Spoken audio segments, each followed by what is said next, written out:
Veja no ICL Notícias, segunda edição. Abençoe cada um de vocês aqui presentes. Não foi desta vez. Deputado acusado de mandar matar Marielle tenta liberdade em sessão da Câmara. É xingado de assassino e segue preso.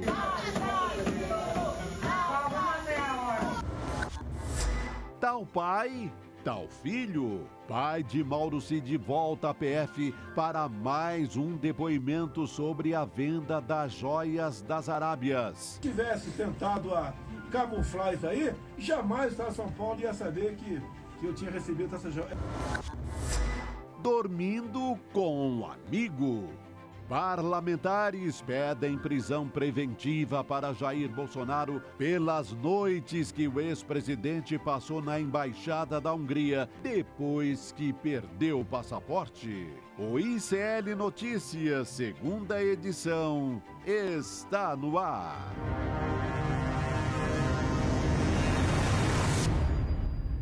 Olá, boa noite, seja muito bem-vindo, seja muito bem-vindo. ICL Notícias, segunda edição, está no ar. Estamos ao vivaço nos canais do Instituto Conhecimento Liberta e Eduardo Moreira no YouTube. E vocês não estão preparados para a formação dessa mesa redonda hoje do ICL Notícias?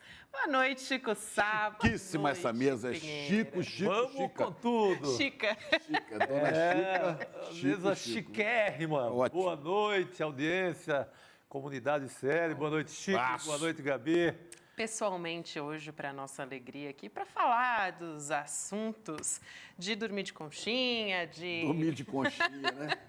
Vamos dormir de conchinha. Já na fiz embaixada. muito isso, mas não em embaixada. Também nunca E fiz. nem com o embaixador, né, Xará? Ah, Olha aí, quer ver? Gente, é inacreditável, né? A capacidade de mentir na cara de pau, né? E a covardia, a mentira. Olha, vamos começar aqui vendo a nota de ontem, né? A nota da assessoria do Bozo. essa nota é um primor, né? É. Eles são bons de mentiras, mas nessa eles capricharam. Eu tô... Vamos ver, vamos comentar. O ex-presidente da República, Jair Bolsonaro, passou 2 dias hospedado na Embaixada da Hungria, Airbnb dele, em Brasília, para manter contatos com autoridades do país amigo. Mas que contato? Para quê? O cara já não é presidente, né? Ele vai manter contato para quê? Que contato é esse? Saindo 10 da noite para chegar lá na embaixada. E era em Brasília, né? Em Brasília, onde ele tem casa, podia manter contato em casa, mas já levou o ursinho dele de pelúcia, O travesseiro, blau-blau. o ursinho blau-blau, o ursinho pimpão. Quaisquer outras interpretações que extrapolem as informações aqui repassadas, olha quanta informação, se constitui em evidente obra ficcional, sem relação com a realidade dos fatos, e são, na prática, mais um rol de fake news. Olha aqui, isso aqui é o Flávio Weingarten que assina, né? O cara devia ter vergonha de assinar uma nota mentirosa, Deveria, mas deslavada não tem, dessa. Chico. Está acostumado. Está acostumado e cola muitas vezes. Então, E o gado aceita, né? Agora, ele foi para lá, ele foi pedir asilo formalmente. Ele tem de cara 2 dias de asilo. Passado esse tempo, a diplomacia, né, magiar, lembra? O húngaro é magiar, né? O cara é húngaro ou magiar.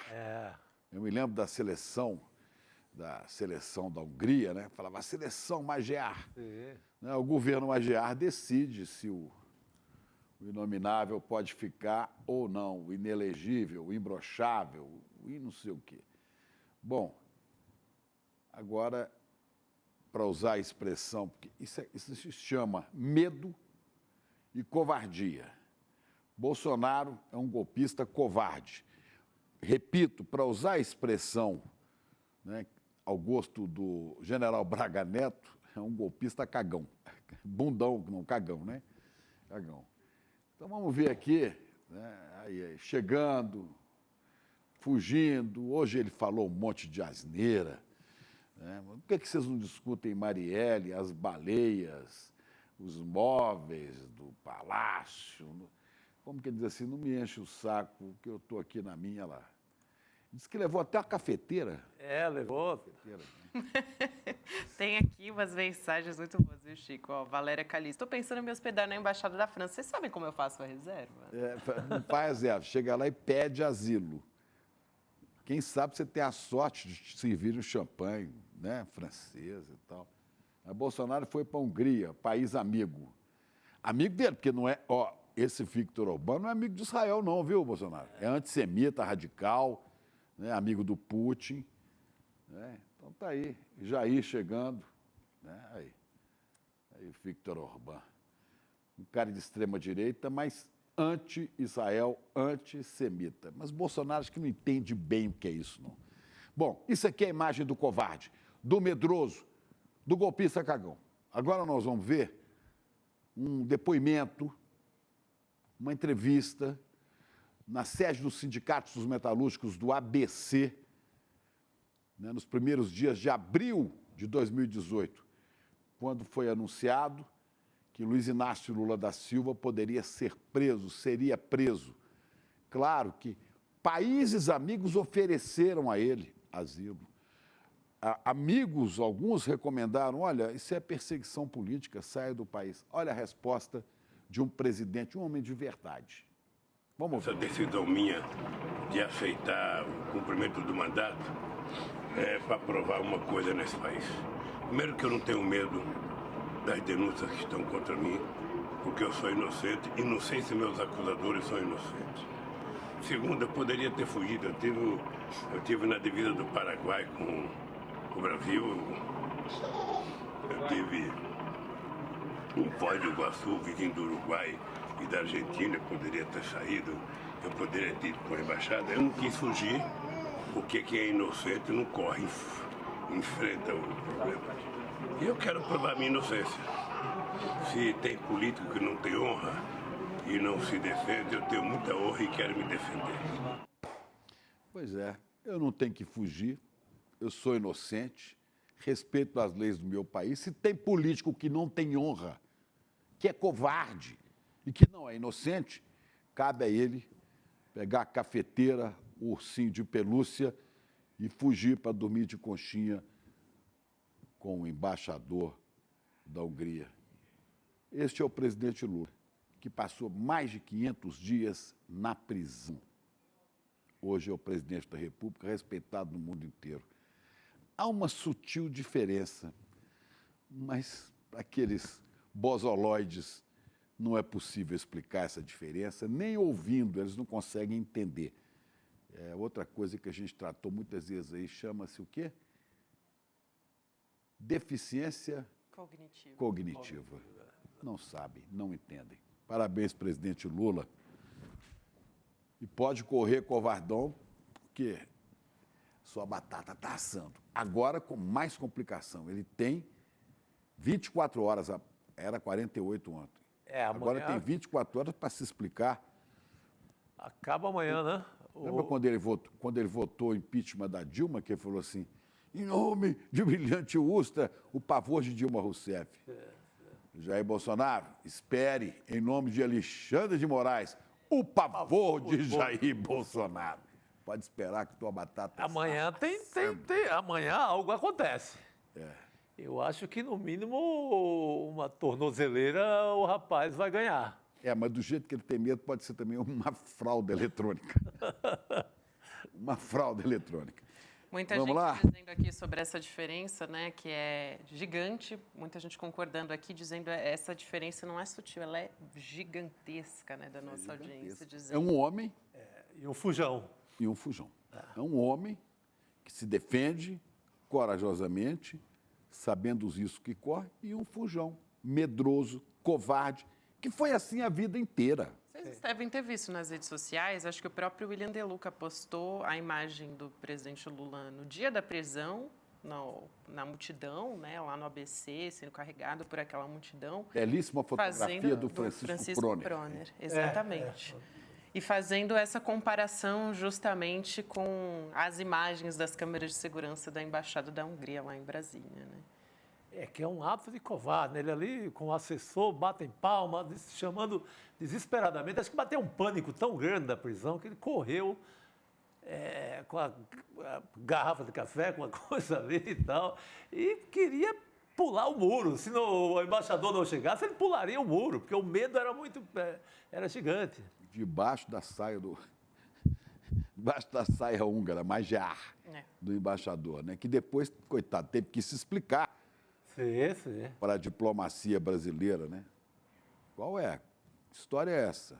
E ficou calado. Foi um convite ou o cara chegou lá no pânico, morrendo de medo? Ele foi chamado para dar explicações, disse que ficou 20 minutos com a diplomata brasileira designada para isso e muito constrangido, nada falou e voltou para a embaixada. Eu acho que da próxima vez é bom ter Bolsonaro arrumar outra embaixada, né? Porque lá já queimou, né? Lá já queimou, viu, Jair? É melhor você já ir procurando outra embaixada. Tem a da Argentina, né? O Milei é parceiro, tem a da Argentina agora.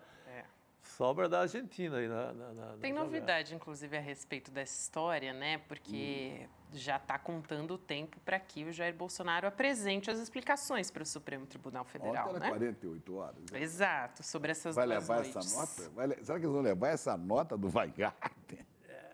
Quem deu 48 horas foi o ministro Alexandre de Moraes, né? Chico Sá. Xandão, o pavor de Jair Bolsonaro. Então acaba amanhã, não é isso? Isso, exatamente. Amanhã, ele tem que justificar por que ele foi até a sede diplomática, né, da Hungria.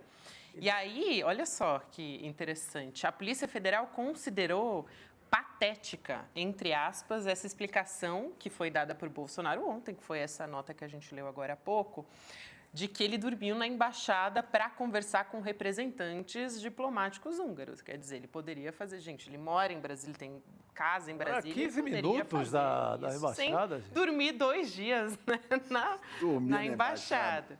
É para prender o húngaro à noite. Pois é. Tem muitas explicações, né? Festa. E a hora que ele chegou na embaixada, nada justifica, né? Não tem. Nada justifica. Justamente, a Polícia Federal está considerando patético. Bateu o pânico, o bicho correu. 2 dias depois ele olhou na porta assim, Xandão tá aí, a PF tá aí. Mandou alguém dar uma volta ali de bicicleta no quarteirão. Sabe o que o Chico Sá tá me dizendo? Qual é o pavor dele hoje? É o menino da rua fazer o quê? Aquele moleque tocar na campainha, né? Aquele moleque de rua que costuma tocar na campainha. Bater toque-toque na porta e sair correndo. Meu Deus do céu. Quem trouxe essa informação do adjetivo da Polícia Federal, patética, foi o Valdo Cruz, no G1, né? O jornalista Valdo Cruz. Eu quero chamar o Leandro Demore para falar dessa história com a gente, né? Porque a gente já está aqui dizendo que foi dormir de conchinhas, hipóteses, e ninguém melhor para entrar aqui na nossa vamos chamar criatividade do que Bolsonaro foi fazer nessas 2 noites do que Leandro Demore, né? Boa noite. Demore, boa noite. Qual foi o clima que rolou na Embaixada Magyar? Conta para nós. Olha, eu não sou especialista em dormir de conchinha, não. Isso é isso que vocês estão esperando de mim. Eu acho, Chico Sá, que a gente pode acabar a nossa conversa por aqui. Ou a gente pode também ser criativo, né? É claro. Mas não precisa ser necessariamente dormir de conchinha, né? Pode ter sido uma rave, vai saber, né? 2 dias. A gente não sabe. Ele chegou lá no final do dia, né? A gente vê lá os funcionários correndo com travesseiro. O New York Times até fala que os funcionários correram para montar o quarto dele e levaram até uma máquina de café. Então a gente pode imaginar que o Bolsonaro tinha alguma intenção de ficar acordado de madrugada. Agora, eu não vou contar nenhuma inconfidência aqui sobre o Bolsonaro, porque eu não conheço a intimidade dele. Mas a própria dona Michele já falou que o Bolsonaro não tinha tanta energia assim no passado. Vocês lembram dessa história? Sim. Pois é. Então, não sei se o café adianta, né, gente? Que situação. Bom, Demore, eu não sei se você pegou a gente falando sobre a decisão do Xandão. Tá chegando a hora, né? 48 horas, já está correndo desde ontem essa história. Ele vai ter que dar explicações e a Polícia Federal está dizendo que essa explicação, essa nota que foi divulgada pela defesa do Bolsonaro é patética, né? Porque não é uma explicação, é uma não explicação, né? Tem vários caminhos agora pela frente, né, Gabi? Um deles, que eu acho um caminho talvez mais interessante, é tentar entender com quem o Bolsonaro se encontrou lá, porque o jornal fala que uma pessoa, né, até agora não sabemos quem é essa pessoa, foi levada para a embaixada para conversar com o Bolsonaro, teria ficado lá pouco menos de 1 hora. Então, há aí também no campo das hipóteses a possibilidade que o Bolsonaro possa ter conversado com alguém que ele não pode ter contato, né? Vamos lembrar, ontem eu fiz questão de pegar, até hoje pela manhã eu falei sobre isso no Desperta, a decisão do Alexandre de Moraes, o papelão mesmo, né? O papeluchão aqui, a decisão das buscas e apreensões que teve lá no dia 8 de fevereiro, aquelas que teve a busca e apreensão na casa do escritório do Carlos Bolsonaro e tal. Porque havia uma dúvida, até ontem a gente comentou sobre isso aqui, vocês vão lembrar disso, sobre a questão do passaporte do Bolsonaro. Então tinha uma dúvida que era o seguinte, apreenderam o passaporte do Bolsonaro. Então, eu fui para o texto da decisão do ministro, porque o texto ele é revelador. Porque muita gente estava defendendo até ontem que, por exemplo, o Bolsonaro está sem passaporte, mas ele pode, por exemplo, ir para a Argentina, ou para o Paraguai, ou para o Uruguai, onde se entra sem passaporte, né? O texto do Alexandre de Moraes, ele não fala que o Bolsonaro está proibido de usar o passaporte. O texto fala textualmente, Chico Sá, Jair Bolsonaro está proibido de ausentar-se do país. Essa é a proibição em relação. Não há discussão sobre isso. Esse é o texto que está escrito lá do Alexandre de Moraes. Claro que vai ter uma discussão agora se a embaixada pode ser considerado ausentar-se do país ou não, mas agora a gente vai ter que esperar. Primeiro, a explicação formal do Bolsonaro para o ministro. Depois tem uma série de caminhos. O ministro pode ele mesmo pedir de ofício medidas restritivas contra o Bolsonaro, ou ele pode esperar ser provocado pela Procuradoria-Geral da República através da Polícia Federal. A Polícia Federal pode, né, fazer uma provocação, a PGR faria essa provocação para o ministro decidir. E a gente não sabe o que vem daí. Eu tenho conversado com muita gente ontem, hoje, né? Vocês também, claro, a gente aqui conversa com muita gente todos os dias, né? Muitas vezes quem assiste o programa acha que a gente liga a câmera e sai falando bobagem, né? Não, a gente fala com muita gente, liga a câmera e sai falando bobagem depois de falar com as pessoas. Claro, bobagens bem apuradas, né? Sim, bobagem bem apurada, isso. É uma bobagem com método. A gente tem uma metodologia nesse programa aqui. Então, depois de ouvir as pessoas, imagina-se aí, inclusive o Valber Agra, que é um advogado super experiente, né? Muito meu amigo, falo com o Valber com muita frequência. O Valber é o homem ao qual nós devemos a dupla ineligibilidade do Bolsonaro, o cara que fez, né, a sustentação oral no TSE. O Valber deu uma declaração hoje pela manhã aqui, que eu acho que vai mais ou menos nesse caminho aí. É possível que tenha medidas restritivas em relação ao Bolsonaro um pouco mais duras, né? O Valber até deu alguns caminhos, por exemplo, o Bolsonaro não poder ter que se apresentar na justiça uma vez por semana, não poder passar a 1 quilômetro de qualquer embaixada, por exemplo. Pode ser que isso venha. Eventualmente, uma tornozeleira eletrônica, a gente não sabe o que vem pela frente. Qual é a grande questão da prisão preventiva agora? A prisão preventiva, nesse momento, o risco dela... Porque as pessoas pensam assim, né, Gabi? Não, tem que ter prisão preventiva em relação ao Bolsonaro. Gente, eu não vejo a hora de ver o Bolsonaro preso também. Aqui entre nós, né? Só entre nós três aqui, para que ninguém, entre nós quatro, para que ninguém nos ouça. Eu também quero o Bolsonaro preso. Agora, tem um risco muito grande do Bolsonaro ter uma prisão preventiva decretada e dias depois sair. Não é dito que ele tenha prisão preventiva decretada e fique. Então, essa é a questão. Então, você prende o Bolsonaro, depois tira ele da cadeia de novo, né? Esse é o grande risco. Então, a gente vê no mundo político, o Valber até usou uma expressão muito inteligente hoje pela manhã, como sóis acontecer com o Valber Agra, que é a análise metajurídica, que eu acho bem interessante essa análise, né? Porque ela é uma análise jurídica que considera o cenário político também. E não o cenário político partidário só, o cenário político das ruas, né? A questão que as pessoas, que passa pela cabeça do mundo jurídico também nesse caso. E ele falou que uma prisão de um líder como o Bolsonaro, ela tem que estar muito bem amarrada, porque corre-se o risco, e a gente vem falando sobre isso aqui nos programas já há um bom tempo, quem acompanha sabe, de você aumentar a chance de vitimização do Bolsonaro, de você puxar para o lado das pessoas que acham que o Bolsonaro não tem nada a ver com o 8 de janeiro, os indecisos, de você puxar para o lado das pessoas que acham que o Bolsonaro é um perseguido, os indecisos. Tem muita gente indecisa em relação a isso. Então, na análise metajurídica, tudo isso é considerado. Chicos e Gabi, não por acaso, mas agora acabou de ser publicado lá no 247, se não me engano, porque assim eu recebi isso aqui quando eu estava entrando lá.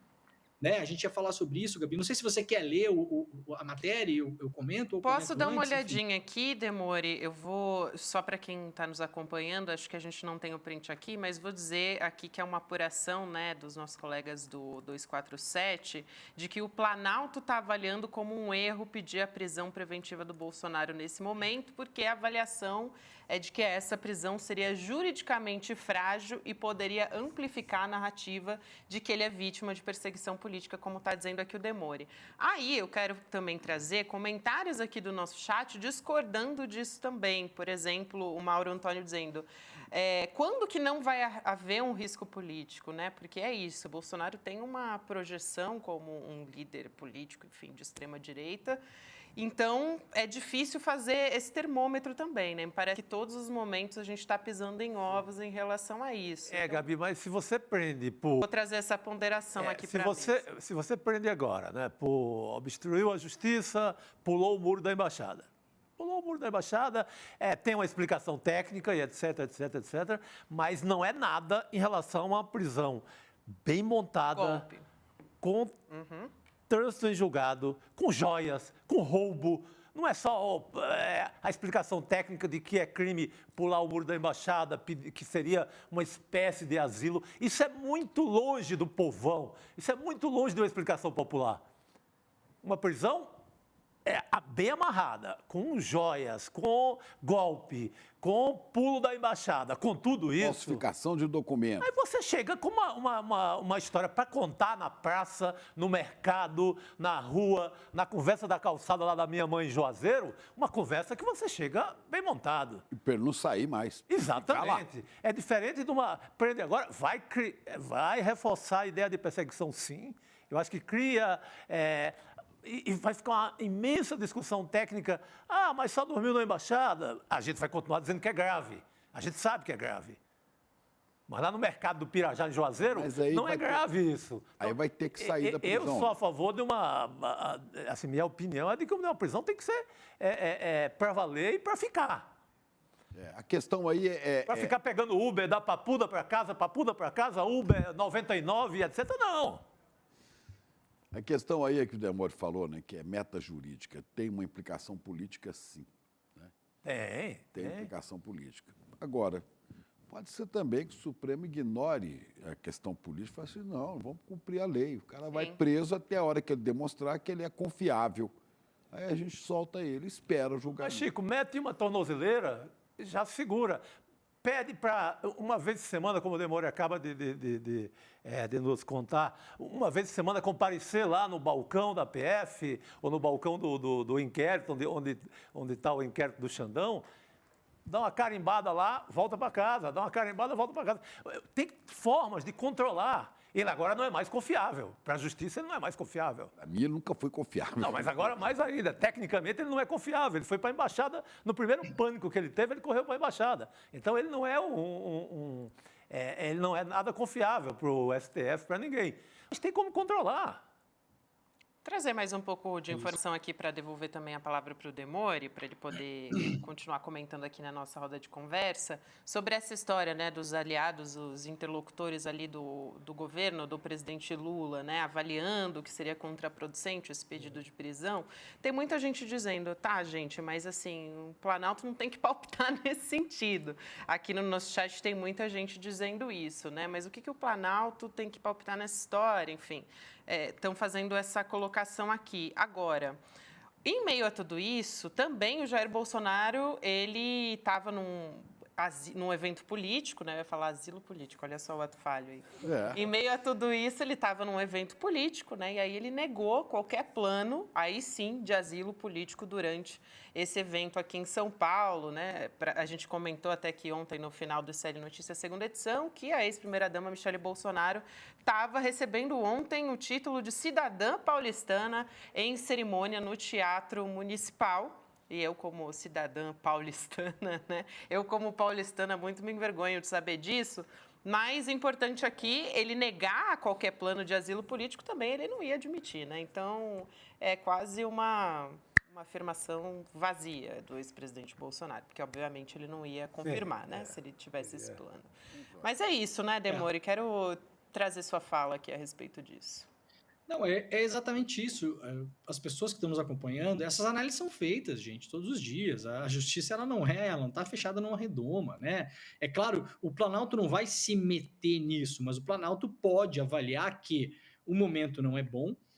Lembrem que a gente falou aqui na semana passada sobre uma pesquisa que deveria sair essa semana, mostrando pela primeira vez que o Bolsonaro estaria na frente do Lula nas intenções de voto, naquela clássica pergunta se as eleições fossem hoje, já está circulando pelo Twitter agora, viu, gente? O Ciro Nogueira publicou aí uma Paraná Pesquisas, onde há tecnicamente um empate, mas o Bolsonaro ligeiramente na frente. Eu não vou confiar nesses números porque a Paraná Pesquisas não se pronunciou ainda, que seria um instituto. Então, assim, vejam, confirma-se o que a gente falou na semana passada aqui, a gente trouxe essa informação em primeira mão, né? Eu falei, olha, vai sair uma pesquisa, eu vi os números da pesquisa, tanto é que está aí confirmando. Então, o momento não é um momento bom para mexer com o Bolsonaro, de qualquer modo. Então, assim, diferentemente seria sobre o momento de prender o Bolsonaro, né, Gabi? Eu falei até ontem no nosso grupo lá do Zap, do ICL, eu acho que o momento de prender o Bolsonaro não vai chegar nunca.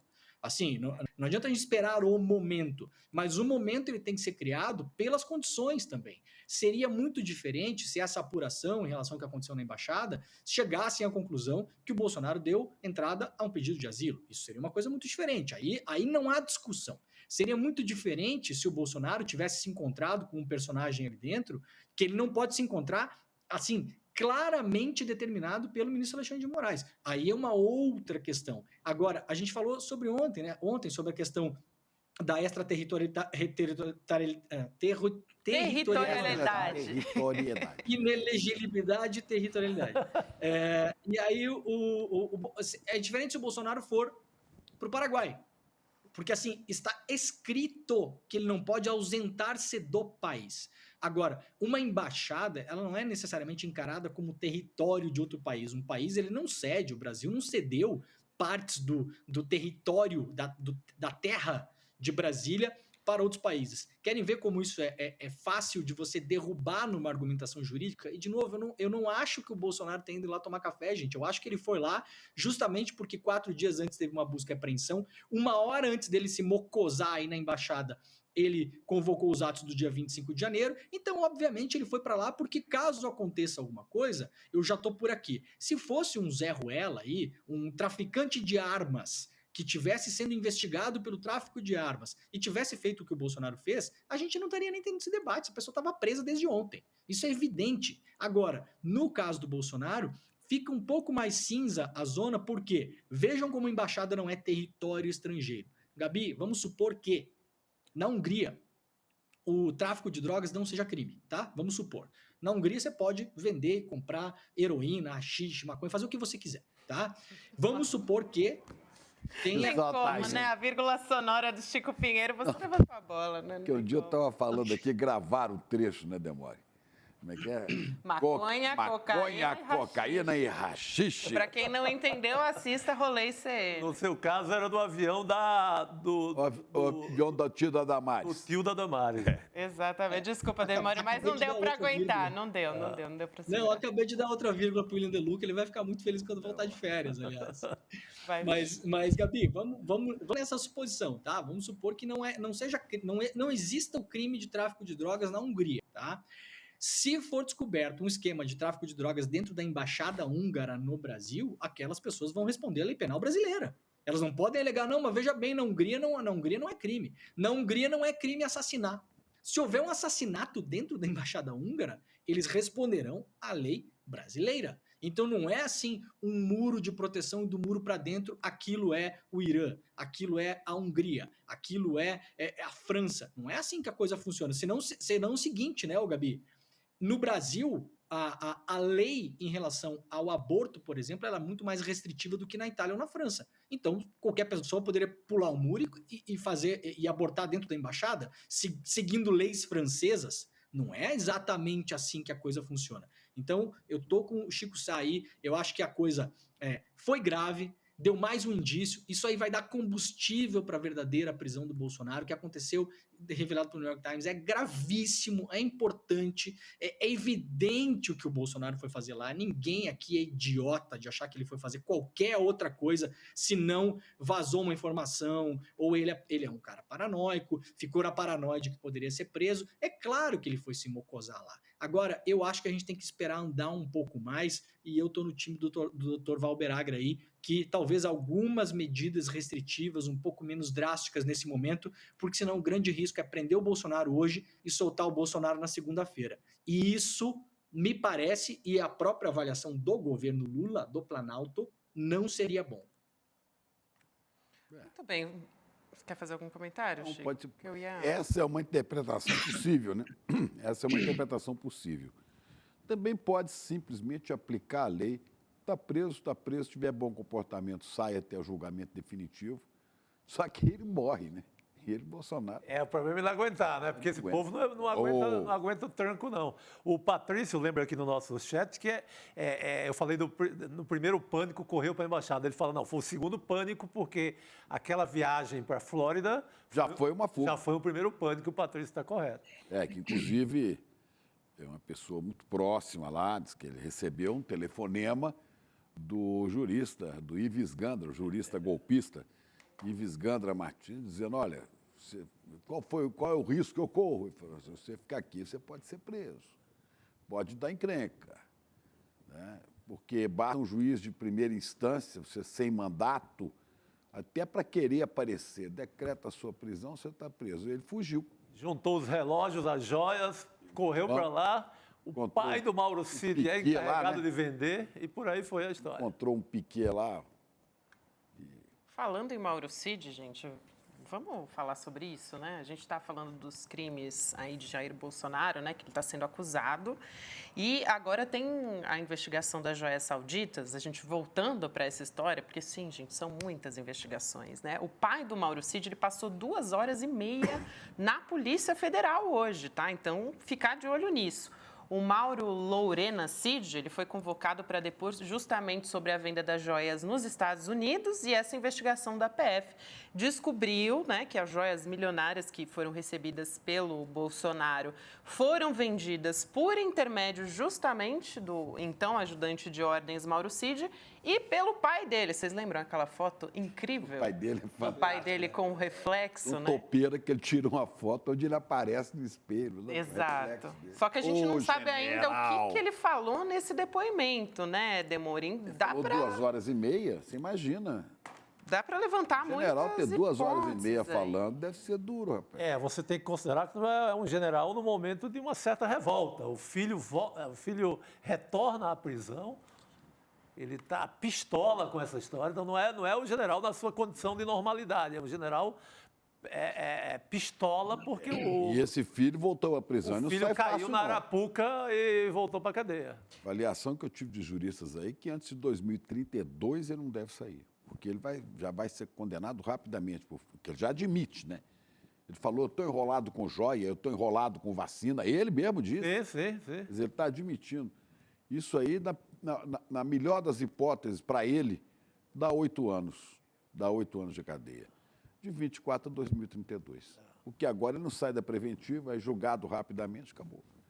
Vou pedir para o Demori fazer o comentário dele rapidinho, porque o deputado o Lindbergh Farias já vai conversar com a gente daqui a pouquinho. Mas quero te ouvir a respeito disso, Demori, porque o que mais nos preocupa aqui, ou que a gente pode inferir, porque a gente realmente não sabe qual é o conteúdo desse depoimento, mas o quanto isso pode interferir não da delação do Mauro Cid, né?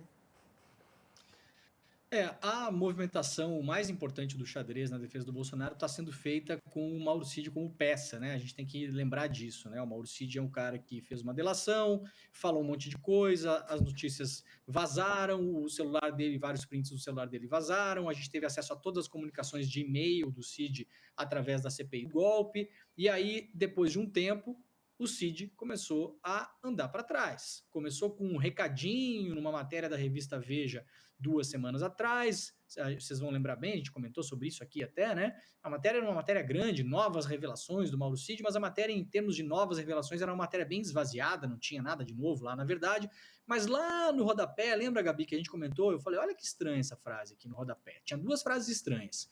Uma delas, de uma pessoa que era reportada como um interlocutor do Mauro Cid, que dizia em off que o Mauro Cid, que várias coisas que a PF estava dizendo eram interpretações erradas da PF. E logo depois uma frase do advogado do Mauro Cid, o César Bittencourt, em on, aparecendo ali, em on, dizendo o seguinte, Mauro Cid nunca falou em golpe. O advogado falou isso para a Veja. Isso aí ficou meio escondido naquela matéria. Um dia depois a Veja decidiu transformar aquilo em notícia, né? Pegou aquele pedaço, fez um título, colocou numa manchete, transformou aquilo em notícia.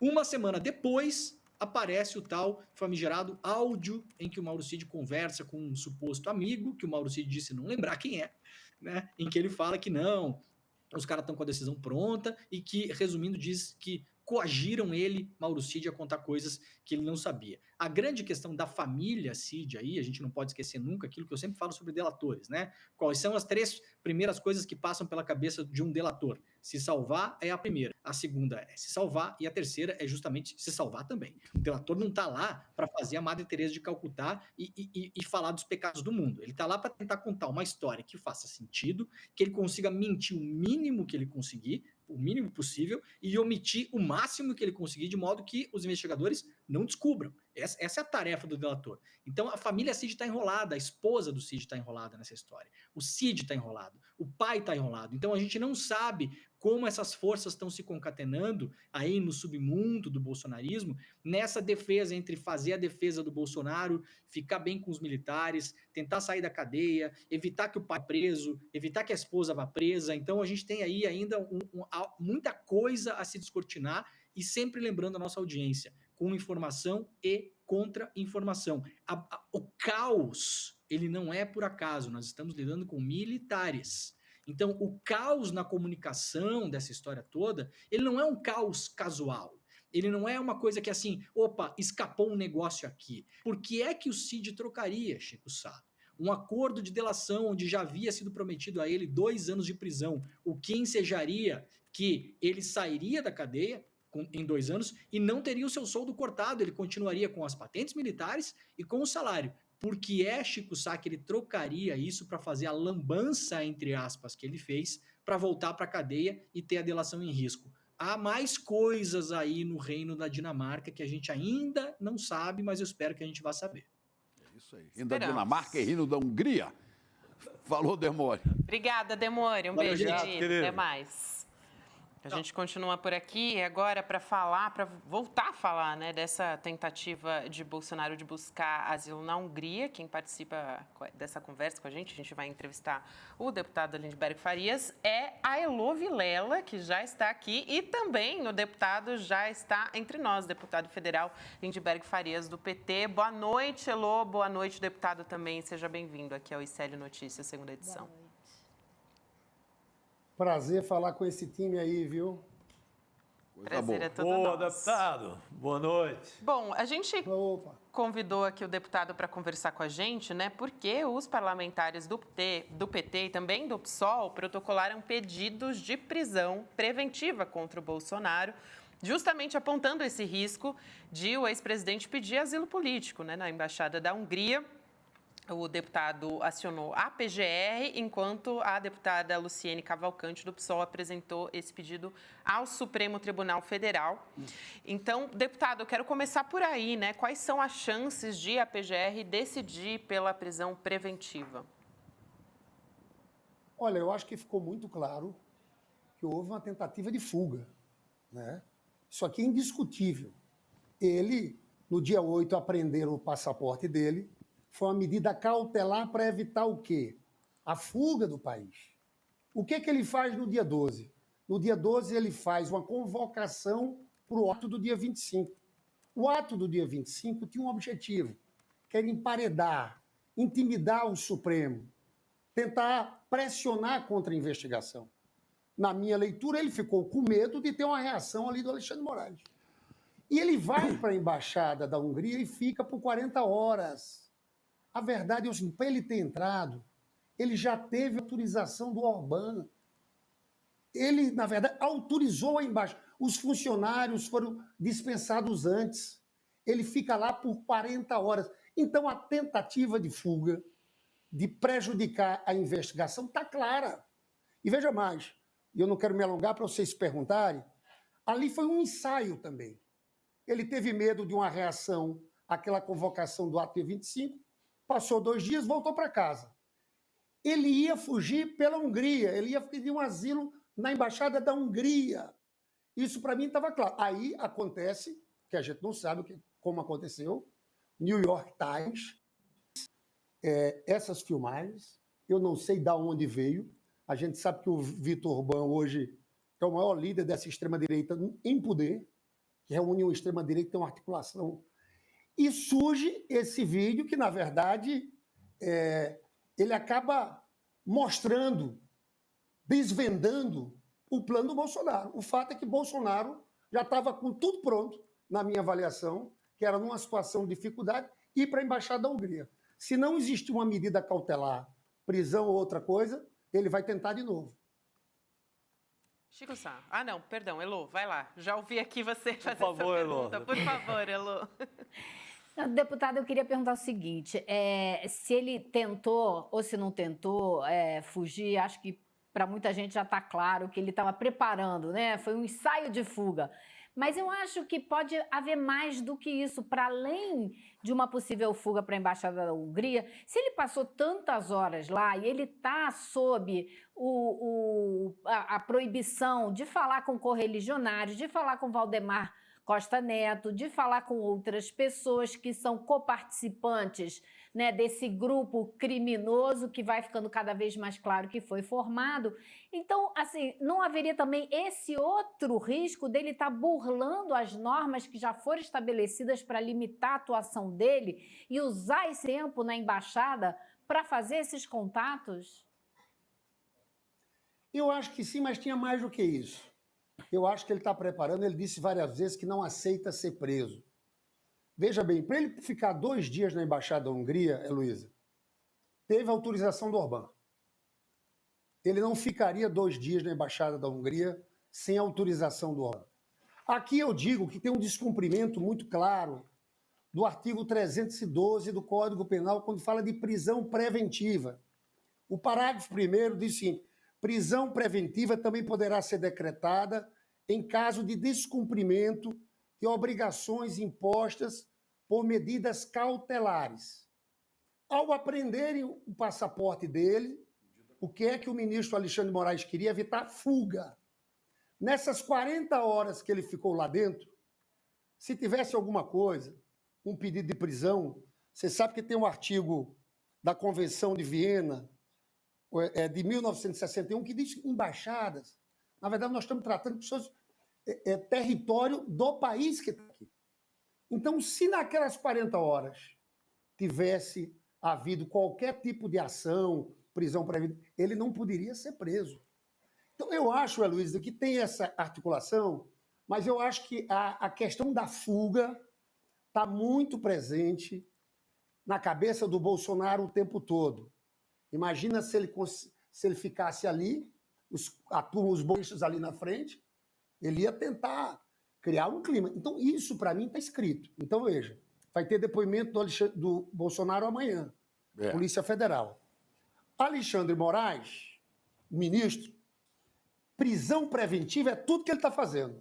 Tentativa de fuga, desobedecendo medidas cautelares, mesmo essa caminhada deles pelos municípios, como ele está fazendo, é para encurralar o Supremo, mas vai lá. Tem cálculos aqui também que são políticos, que é natural que se veja, olha, tem gente que diz para mim, é melhor prender ele depois de tudo. Né? Claro. É o que o Palácio do Planalto está dizendo, inclusive, né, nos bastidores, que é a avaliação do Planalto. É uma leitura, mas eu chamo a atenção de um perigo. Se não for prisão preventiva, para mim tem que ter cautelar. Porque se não dermos cautelar, que restrinja a liberdade, que tenha tornozeleira eletrônica, que ele fique em Brasília, ele está criando um clima nesse país, pessoal. A lógica deles aqui é criar o caos, o inferno. Aí eles não precisamos pacificar, não tem que impedir a prisão do Bolsonaro. Eles voltaram a estar agressivos nas ruas. Você vê o Eduardo Bolsonaro, semana passada, abrir uma faixa no programa do PT. A Gleice foi para o Rio Grande do Norte, eles botam gente atrás. Eles estão querendo criar esse clima. Então, o que é que eu acho? Eu acho que se as instituições, no momento como esse, não derem algum grau de restrição a essa movimentação deles, a gente pode estar facilitando uma fuga ou a criação desse clima aqui no país. Então, eu acho, sinceramente, que alguma coisa tem que ser feita, porque é muito grave o que houve, não é qualquer coisa. O Leandro Demore agora mesmo falou com a gente, né, dessa questão metajurídica, que tem que se considerar o risco, que foi dito algumas vezes já. Há que se considerar o risco político de prender e ele ser transformado em Marte, ser solto. Se prende, solta, prende, solta. Prende, solta. Agora, eu concordo que existe esse risco. Agora, ele solto, descumprindo a lei, né, como o senhor citou aí, o artigo 312 do Código Penal, né, ele está fazendo arruaça, ele está juntando gente ignorante, gente que, eu falo ignorante, não é só estou chamando de burro, não. Estou dizendo ignorante é que ignora o que está acontecendo, porque vive numa bolha, né, do gado bolsonarista. E está juntando não sei quantos mil na Paulista, ele já está marcando que vai fazer uma no Rio de Janeiro, vai fazer uma em Joinville, né, que Santa Catarina é bem bolsonarista. Quer dizer, ele vai criando um clima político com a tentativa, que o senhor falou, de emparedar o Supremo. Eu acho o seguinte, é preciso botar logo a medida cautelar ou meter na cadeia e segurar mesmo, falando, um senhor solto. Olha, eu havia conversado isso com o Cacai, o Antônio Carlos Almeida Castro, há 2 semanas. Falei, Cacai, esse negócio que o Bolsonaro fez na Paulista e fez em Cabo Frio, em Maricá, que ele juntou gente aí no interior do Rio de Janeiro, né? Eu falei, isso não é suficiente para uma prisão preventiva, porque está evidente que ele está incitando os ignorantes que o seguem para avançar contra as instituições, principalmente o Supremo. Sabe, Chico, eu acho assim, pode prender sim. Agora prende e não solta, deixa preso até o julgamento. Porque motivo para isso tem. O cara tentou se homiziar, não está homiziado, é que ele não tá condenado. Né? Mas tentou se homiziar na embaixada, não é possível que essa nota que a assessoria dele, ou Weingarten, soltou ontem, vá ser apresentada ao Supremo como explicação. Ela é patética, é risível, é ridícula. Então, prende o cara. Olha, ele está fazendo isso, ele tentou fugir e ele está incitando as turbas. Acabou. Cana nele. Ó, quero ver alguém vai falar, bom dia, presidente Bolsonaro. Quero ver. Chico, na verdade, esse cálculo que é político, que é legítimo de se fazer, puxa, se prender agora pode... Tem que ter cuidado, porque isso também pode acontecer ao final do processo. Eu começo a escutar os pessoas dizendo, olha, não sei se prender é bom. Gente, eu estou convencido de uma coisa. Vocês que sabem mais história, principalmente vocês dois, Chico Pinheiro e Chico Sá, nesse país, a gente sabe que a gente viveu um problema, a gente teve uma ditadura, e infelizmente houve uma anistia. E essa turma que está aí, que fez essa tentativa de golpe, na verdade é da mesma família lá, ó, do general Silvio Frota. É uma extrema-direita violenta que teve nesse país. O atentado à bomba no Rio Centro, Dona Lida de Monteiro na OAB, que morreu. Mais de 40 atentados a bombas em bancas de jornais. Essa turma volta. É a mesma turma. Era o general Heleno que carregava a mala do Silvio Frota, que monitorou o ministro Alexandre de Moraes para prendê-lo.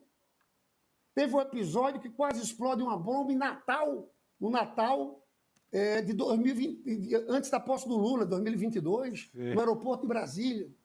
Então, se não tiver prisão, então as instituições, a gente vai ter que ter coragem, se não for agora, no momento certo, porque sempre tem uns argumentos, uma parte da esquerda que me incomoda. Não, é melhor não. Nós vamos polarizar o país. Vocês não estão entendendo o que está acontecendo? Se deixar solto, piora. Isso está mais do que... Se deixar solto, piora. A gente vai ter que enfrentar. Agora, ele quer fugir. Eu achei hoje os comentários eu assisti o programa, porque eu gosto de ver os programas todos lá, vi os comentários ali do pessoal da Globo News, muito leves no seguinte sentido. O asilo é um direito dele. Não. Escuta só. Aqui, eu já escutei. Aqui a esquerda, sabe que o asilo foi um instituto que teve muita força na América do Sul, no meio das ditaduras latino-americanas. É completamente diferente, pessoal, de você estar no Estado Democrático de Direito, e esse Estado Democrático de Direito tem que prender e utilizar de medidas cautelares para quem cometeu o crime. Não achar que é simples assim, eu vou lá, no momento que a gente sabe que a gente está... É um Estado que está lutando para fazer a democracia prevalecer. Então, não tem esse sinal de igualdade. Eu fiquei preocupado com algumas falas hoje, que pareciam que era uma certa normalização. Não, é normal, ele pode... É claro que o Orbán, quando eu falo que o Orbán autorizou, é porque asilo político, quando existe, para a pessoa entrar e ficar lá dentro, teve autorização do presidente da República. Espera, olha, agora, deputado, peraí. Obviamente. Eu estava vendo hoje, Obviamente. né, o asilo, o país, se você pede asilo a uma embaixada, a embaixada compulsoriamente ela tem que te dar 48 horas de asilo enquanto ela avalia se há justificativa ou não. Mas 48 horas ela tem que dar, independente de qualquer coisa. Então, ele pode ter pedido o asilo unilateralmente. Agora, eu acredito, como você acredita, que ele, naturalmente, falou com o fascistoide lá. Vítor Orbán, 2 dias antes, né, deputado? 2 dias antes do Bolsonaro correr lá para a embaixada, amedrontado, ele tuita, em nome do governo húngaro, dizendo que Bolsonaro era inocente. Twitter pode procurar, Twitter do Vítor Orbán, não é do secretário que estava lá passeando, não tinha o que fazer lá no governo húngaro e publicou qualquer coisa, não. Do Vítor Orbán, dizendo que o colega dele brasileiro era inocente. Há quem diga no Brasil que era uma senha, a senha já para o asilo e para a história toda. E vou te dizer, Xará, a situação dele hoje, do Bolsonaro, é mais complicada do que era antes dessa notícia ter saído. Sim. É o seguinte, porque agora estão de olho nele. Quer dizer, a hora que ele menos esperar, ele pode de manhã amanhecer com a Polícia Federal levando ele. Pode? Sim. Pode. Há motivo para isso? Então agora é que ele tem que se cuidar muito, porque agora ele pode encanar a qualquer momento. Tá manjado, né? Tá manjado. Agora você já imaginou Bolsonaro fugido, homiziado na embaixada da Hungria e os bozoloides todos na porta com bandeira de Israel, aí vai dar um rolo. A confusão com a Hungria, Olha, né? Porque a Hungria não bate, né, Elô? Diga lá, Elô.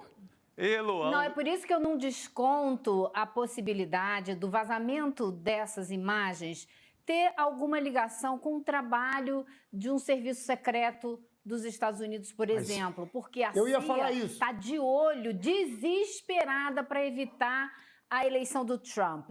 O Orbán é hoje um dos poucos sobreviventes, né, da extrema-direita no poder, são poucos, mas que é um grande articulador da extrema-direita que está se articulando com o Bolsonaro, que se articula também com o Trump. E a CIA não quer que isso aconteça, que isso vá para frente, isso é muito claro. Existe uma briga desde o primeiro dia que o Trump foi presidente, quando ele tomou posse, a briga da CIA com o Trump é clara, existente, notória. E foi a CIA que impediu ele de ir lá para o Capitólio no dia do quebra-quebra do 8 de janeiro. Elô, né? gol O de motorista placa. de segurança tirou o volante, né? Virou o volante e falou, o senhor Gol não de vai. placa. Então... Diz a Márcia. O New York Times foi escolhido pela pessoa que vazou essas imagens para ser o lugar de divulgação disso, para que o mundo inteiro soubesse. E depois a gente recebeu também essas imagens com exclusividade que a Carla conseguiu para a gente. Agora, eu acho que isso tudo está conectado e não é à toa. E acho que o deputado tem toda a razão quando diz que a hora, essa, é aquela. A hora é quando tiver as provas e ele tem que ser preso. E a gente já provou historicamente que a anistia de ditador, de torturador, de gente que tenta solapar a democracia não dá em boa coisa no futuro. Quero Eu agradecer. posso falar, Luísa, viu, Chico? Eu vou Você pedir sabe só, o que eu vou dizer uma coisa? Desculpa te interromper, eu vou pedir para o senhor fechar rapidinho, porque a gente mais do que já ultrapassou o tempo aqui. Eu vou pedir essa gentileza para o senhor, Não, por favor. Vai ser rápido, porque eu inclusive ia falar sobre isso. Eu concordo totalmente com o que a Luísa falou. Na verdade, foi estranho surgir no New York Times. E, na verdade, tem uma articulação da extrema-direita que é monitorado. E eles, na verdade, melaram o plano do Bolsonaro, porque o plano do Bolsonaro estava organizado. Ele saiu dali, ele ia ficar quietinho, e ele ia de novo entrar na Embaixada da Hungria. Eu tenho concordância, Luiz, aqui, total. Ó, pessoal, para mim é sempre um prazer pelo alto nível, viu? Espera aí que falar com vocês. Tem mais uma coisa. O Orbán é crítico, é feroz, é inimigo de Netanyahu. Porque é gente da direita, da extrema-direita, que não se bate, entendeu? E os Estados Unidos são aliados de Netanyahu. Quer dizer, Bolsonaro ainda cria... Mais ou menos, né? Já está virando, né, Chico? Eles já estão virando mais ou menos. Estão virando a chave aí. Virando a chave tá um negócio meio complicado. Ô, Elô, virar a chave é parar de dar dinheiro para o cara matar, para o cara fazer genocídio contra os palestinos. Eles continuam dando dinheiro. Né, com os grandes interesses do capital, né, dos estadunidenses. Né? É um povo macabro, é um povo cruel, é um povo... O povo não, fala o governo, né? O governo genocida mesmo. A gente conseguiu um espacinho aqui para manter o deputado um pouquinho mais com a gente. Deputado, dá para o senhor conversar mais um minutinho aqui com a gente? Eu tinha mais uma questão para perguntar a respeito da Venezuela.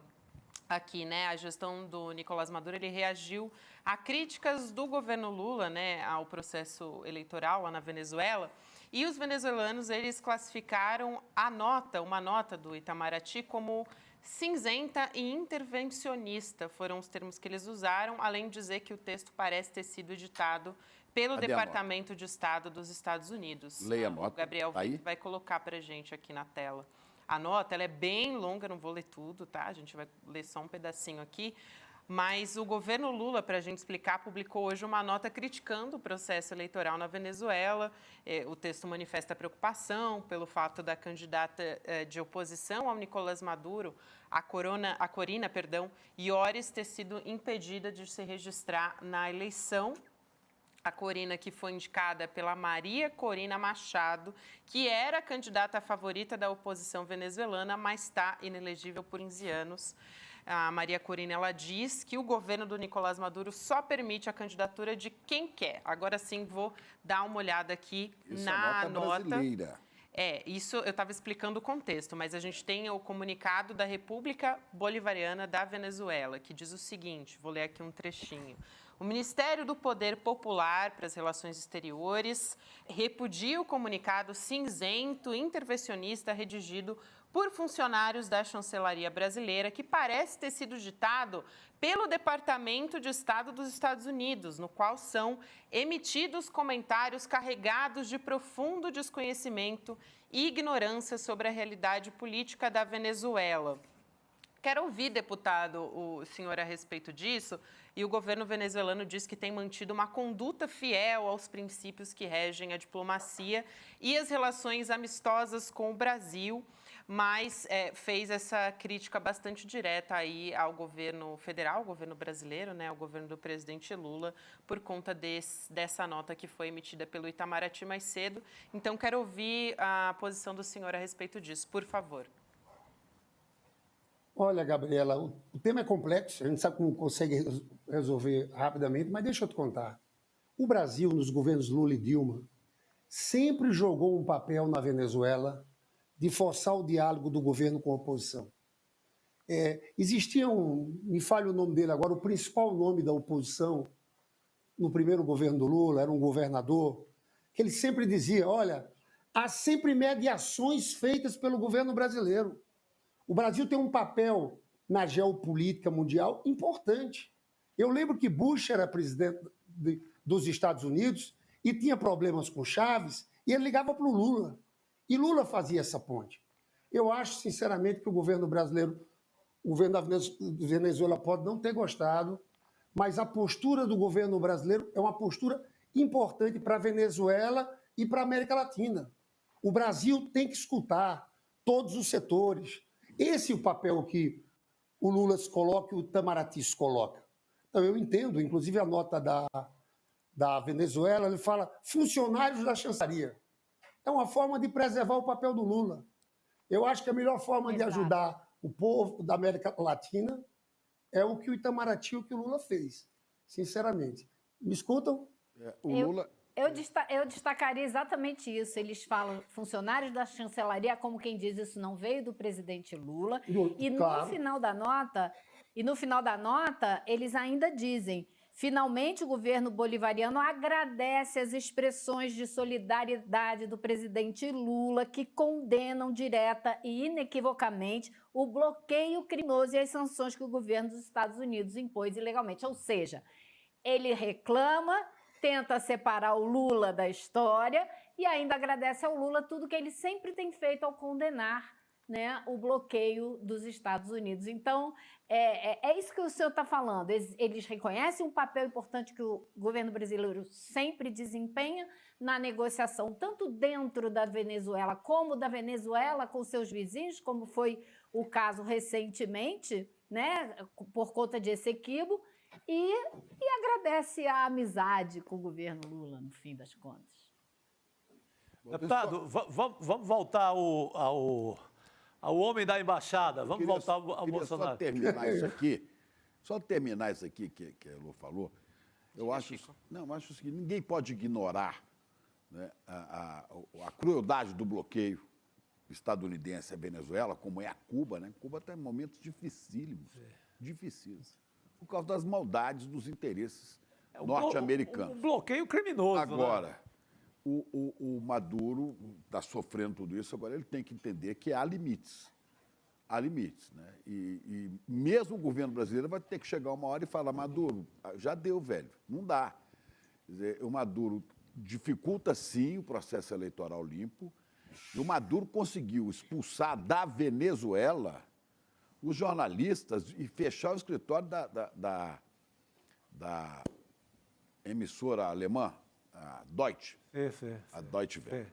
Fechou. Por quê? Porque a emissora alemã estava fazendo uma reportagem, né, onde levantava suspeitas sobre o envolvimento de algumas figuras do governo com o narcotráfico. E ele mandou embora e fechou. É a notícia que chegou que fechou. Quer dizer, o sujeito que não consegue ouvir... pesada, né? O cara que não consegue ouvir, né, o noticiário de uma TV alemã, porque se fosse dos Estados Unidos, não daí. Aí passa um pouco da conta, né? Então, eu acho que o Maduro vai ter que recuar. Se continuar assim, ele vai criar problema com o Lula mesmo. Mas, deputado, fiquei curioso para saber qual a sua avaliação desse movimento de anistia aí no Congresso. Não só o perigo, não estamos mais falando do perigo de Bolsonaro insuflando as massas e etc. O perigo de uma votação no Congresso e anistia aí, a partir do Arthur Lira, a partir dos ex-aliados e dos novos aliados. Você acha que corremos esse risco de uma anistia no Congresso para limpar todos os crimes do Bolsonaro? Eu acho, na verdade, isso hoje, na correlação aqui, impossível. Eu estava até vendo vocês falarem do tenente-coronel Mauro Cid. O que levou ele a mudar é burrice, não é burrice? Veja bem, o Bolsonaro tenta criar, com essas mobilizações, ele tenta subir nas pesquisas para aquilo ser uma moeda de troca, aumentar a força aqui no parlamento, puxar governadores, né? Luísa, eu não imagino que um tenente-coronel Mauro Cid desse pode ter sido convencido, dizendo o seguinte: olha, você está indo para um caminho errado, você está passando como um traidor, Lula caiu nas pesquisas, né? Tarcísio pode vir presidente, nós vamos ganhar, aí nós vamos te indultar, te tirar da cadeia. Porque o meio dele, eu fiquei impressionado com aquela entrevista que ele deu, que ele falava sempre o que os bolsonaristas falam. Entrevista não, aquele vazamento da Veja. Falava o tempo todo das narrativas, as narrativas. É a lógica deles. Então, eles ainda são uma alternativa de poder no país. E eles manuseiam isso. para pressionar o Supremo. O que eles querem é que a turma chegue para uma turma do Supremo e diga, gente, não dá, não faz isso não. É pior, não prende. Só que o que aconteceu? O depoimento do general Gomes Freire e do brigadeiro Batista Júnior deu um checkmate até no Supremo. É impossível não prender.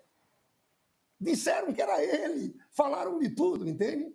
Mas eu acho que ele tenta jogar com essa coisa, com a força nas ruas para tentar ganhar espaço aqui no parlamento, puxar governadores, mostrar que é uma alternativa, e ainda é, de fato, na eleição de 2026. Eu acho que o que está por trás do tenente-coronel Mauro Cid é um pouco disso. É voltar aos seus. Porque imagina como ele deve ali no meio daquele povo, como deve ser a vida dele no dia a dia. Então ele acena para ali e deve dizer, olha, a gente vai retomar. Então eu acho, Chico, só para encerrar, que aqui no parlamento tem muito movimento oportunista por causa da popularidade de Bolsonaro em alguns lugares. Eu encontrei um deputado de Santa Catarina aqui, não é nem bolsonarista, mas disse, não, se tiver isso eu voto com eles. Porque o país está dividido. Agora, hoje eu te digo, não tem correlação de forças para um projeto desse avançar. O que eu acho é que se não houver nenhuma contenção como eles, para eles podem ganhar mais musculatura. Então, essa história do cálculo, se fosse até para encerrar aí para vocês, para dizer o seguinte, eu apostaria, eu entrei com a representação falando de prisão preventiva, eu apostaria que o ministro Alexandre de Moraes, o Supremo, vai, na verdade, tomar outras medidas cautelares, mas que signifiquem um certo aperto a essa prática golpista de tentar intimidar o Supremo, de possibilidade de fugas.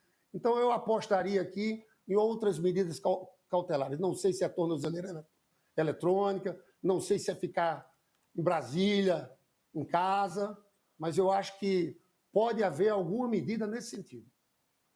Muito bem, deputado Lindbergh Farias, obrigada pela sua gentileza de estar com a gente aqui nessa noite de terça-feira. Um abraço e até uma próxima. Sempre um prazer receber o senhor aqui. Um prazer falar com vocês, viu? Um abraço, viu? Boa noite. Tchau, Gabriela. Tchau, Chico Sá, Chico Pinheiro. Obrigado. Obrigada, deputado. A Elô continua aqui com a gente, porque a gente vai falar a respeito da CCJ, né? Os deputados do Novo, dos republicanos e progressistas pediram vista e adiaram uma decisão da Câmara sobre a possível libertação do Chiquinho Brazão da cadeia. E a Elô acompanhou essa sessão, né, Elô? A Comissão de Constituição e Justiça da Casa vai decidir se o deputado preso pela morte da Marielle Franco e do Anderson Gomes continua ou se sai da cadeia, né? Exatamente, então, eles precisam decidir se a prisão preventiva foi constitucionalmente correta, se ela deve ser respeitada ou não, e eles têm um prazo, né, para fazer isso. E o problema todo hoje foi que, depois de 1 hora de reunião, de coordenação, tentando evitar que houvesse pedido de vistas, tentando ir para a reunião da CCJ com uma proposta unificada dos partidos, isso não aconteceu. E 3 deputados, como você disse, um do PP, um do Republicanos e outro do União Brasil, foi isso? Exigiram vistas. Isso provoca Novo, o quê? Republicanos e progressistas. O Novo, perdão, o primeiro de todos foi o do Novo. Foi o Gilson Marques, né, Elô? Novo, de Santa Catarina, que depois ainda foi lá conversar com a Sâmia. Depois eu conto essa história, mas eles pedindo vistas, o que acontece? Você tem um prazo de 72 horas para os deputados todos analisarem. Esse aí, ele fez o que fez, o papelão que fez, pedindo vistas, aí foi dizer para a Sâmia, olha, eu não sou nenhum miliciano, você me conhece, você sabe disso. Esse é o Gilson Marques, e ela falou... É o Gilson Marques. O do Novo, de Santa Catarina. E ela falou para mim, eu me segurei, mas o fato é que ele se comportou como um braço legislativo da milícia, porque impediu que isso hoje fosse resolvido. Então, o que vai acontecer? Sexta-feira é feriado. Semana que vem é aquela, como eles chamam de janela legislativa, se não me engano, que é o prazo que os deputados têm para trocar de partido antes da próxima eleição. Então, não tem sessão, não tem votação, nada acontece, apenas isso. Então, eles jogaram essa decisão lá para diante, lá para o final da primeira quinzena de abril já. E a não ser que dê na veneta do Arthur Lira de baixar uma votação disso no plenário da Câmara em regime de urgência, que ninguém acredita que vai acontecer. Então, para muitos deputados... Perdão, Chico, diga. É porque o Lira disse que não vai mexer nisso. Agora, eu queria que você falasse, que você completasse, explicasse o seguinte, isso para os brasão, isso é bom ou ruim? Complete o seu raciocínio. Então, na prática, o que acontece? Eles já estão presos, né? Se a Comissão de Constituição e Justiça dissesse que essa prisão é inconstitucional, eles teriam que sair. Como pediu vistas, nada muda, eles ficam na mesma situação. Então, nesse ponto, parece que não muda muita coisa para o estado em que eles se encontram muito presos. Mas os deputados que estavam ali, que se revoltaram com esse comportamento do pedido de vistas, eles dizem o seguinte, a sociedade espera uma resposta, né? Esse deputado do Novo ainda disse, por que a pressa? Por que decidir isso de afogadilho? Foi uma revolta dentro da comissão, pressa depois de 6 anos de um crime que está sem solução e que essas pessoas dificultaram, ficaram impedindo o trabalho de investigação para chegar aos mandantes, porque, claro, estavam envolvidos, né? Então foi motivo de muita revolta. E outra cena que foi dolorosa de se ver, mas que faz parte do processo, está dentro do escopo do Estado Democrático de Direito, foi ver o próprio Chiquinho Brazão no telão da Comissão de Constituição e Justiça depondo, né, se defendendo, dizendo que, poxa vida, que coisa louca falarem de mim com a Marielle, eu tinha uma ótima relação com ela, só porque um dia eu discuti com ela e vieram com essa história louca. Foi assim que ele se defendeu. E o advogado dele disse que esse crime, o assassinato da Marielle, aconteceu antes do Chiquinho Brazão se eleger, ou seja, ele tentando defender o mandato. Acontece que o crime do Brazão não foi só mandar matar a Marielle, o crime dele foi de impedir o trabalho da investigação. Então, é um flagrante que continuou ao longo do tempo, porque ele continuou trabalhando para que o caso não fosse elucidado. Mas isso aí, Elô, é ele ao vivo? Ele direto, falando direto da prisão? Ao vivo por Zoom, da prisão, papuda. direto da prisão. Por lei, ele tem esse direito de aparecer susto lá para os colegas e se defender, né? Fazer uma defesa qualquer. Exatamente. Bom, gente... E quando eles retomarem o caso, depois de 72 horas, que não serão 72, porque aí vai ter o feriado e vai ter a janela darararará, quando eles retomarem isso, ele vai se defender de novo, ele vai ter direito a se defender novamente.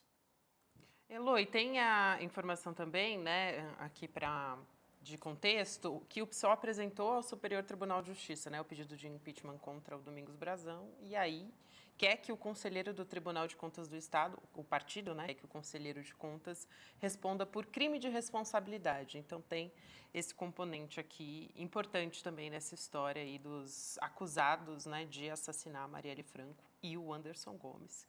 E a gente tem que continuar acompanhando para ver como é que vai ser o desfecho dessa história. É isso, né, Lu? Aqui de informações a respeito deles, é o que a gente tem de informação de momento, que você acompanhou também. Exatamente.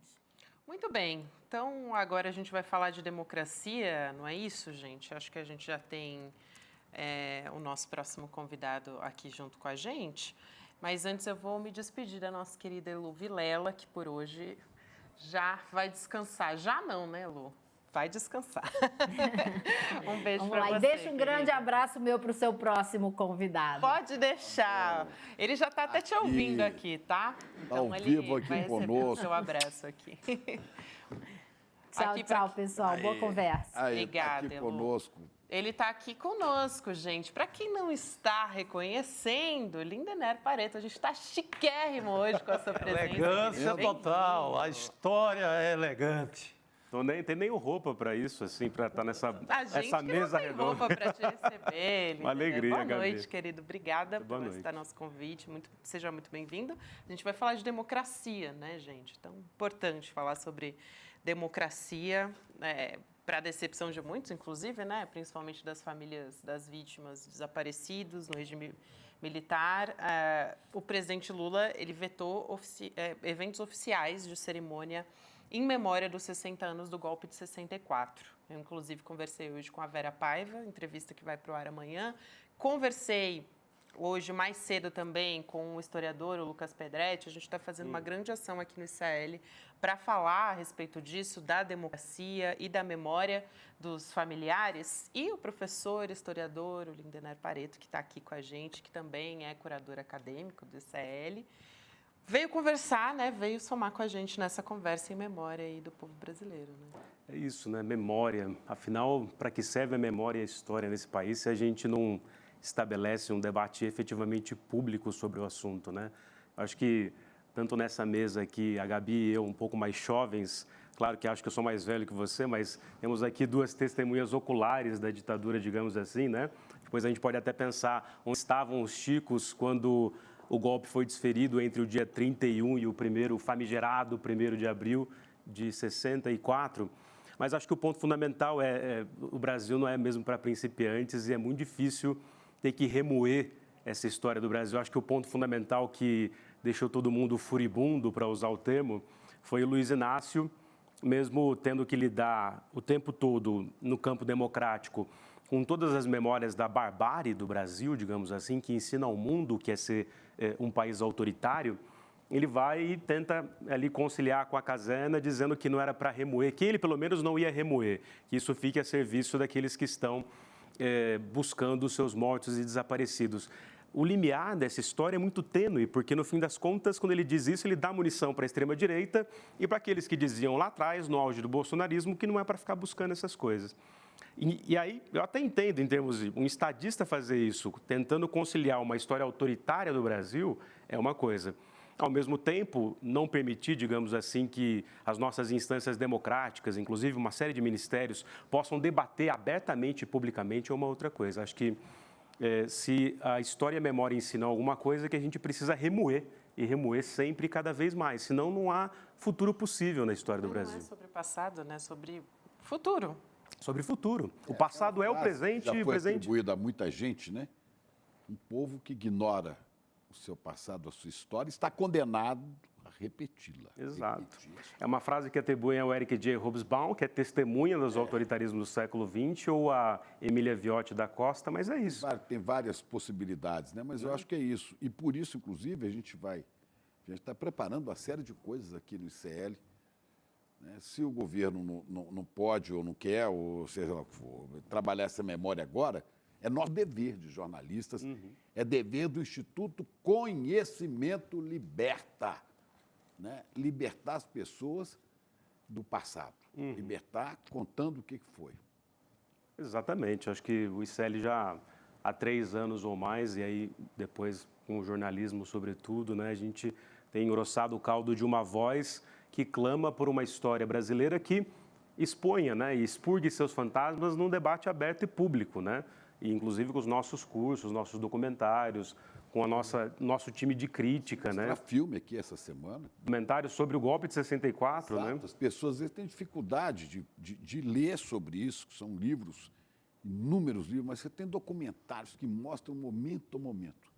Como é que esse golpe foi urgido, como é que ele foi tramado, em que contexto ele se dá, né? Sim.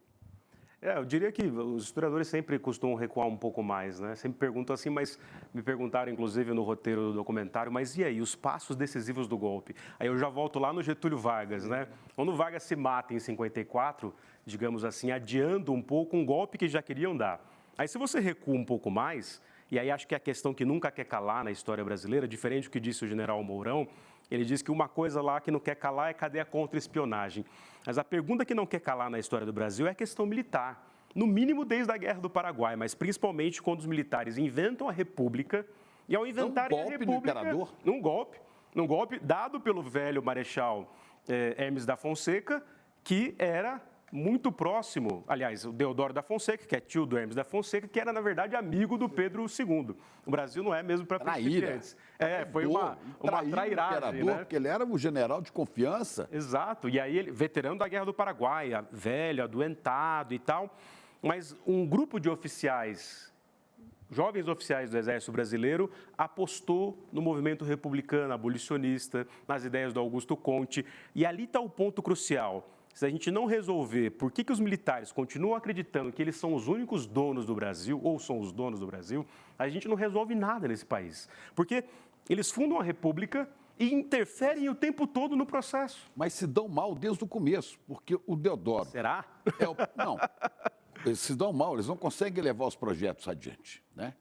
E aí pegam a bola e rasgam a regra do jogo, né? O Deodoro assume, fica só 2 anos, tem que passar, porque está sufocado o governo, para outro alagoano, Floriano Peixoto, que também não aguenta levar o governo militar para frente, tem que passar por civis.